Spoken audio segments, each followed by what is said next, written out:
Sorry, busy. Ang daming pasyente. Puntahan na lang kita bukas, ha? Bye! Alice.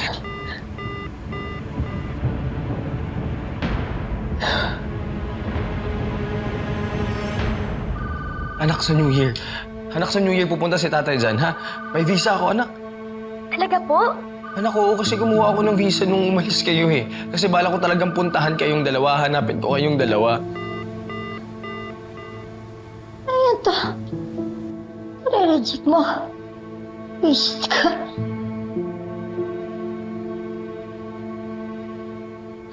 Kaso yun inaantay ko ngayong kay Colonel Sarabe na information para mapuntahan ko kayong dalawa.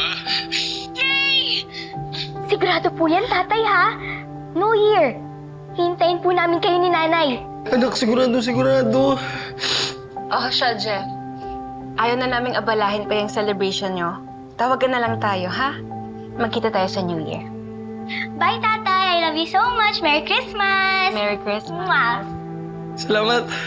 Merry Christmas. Nakita ko na si Daisy.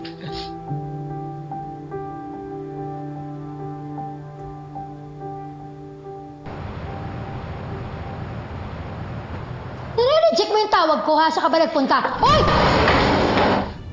Ano ba? Ano nangyari? Galing ako kila Felma. Masayang masaya sila. Samantalang tayo wasak. Hindi ako papayag, Hazel. Nakumpleto sila.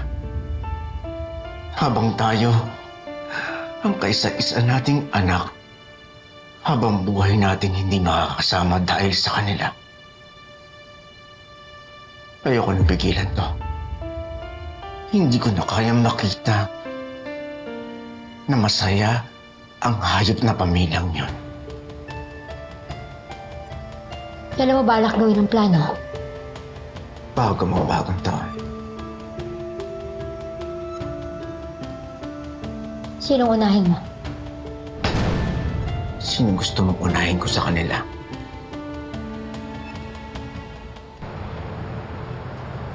Buti ka pa, kuya. Makakasama mo na sina Tetay at Daisy.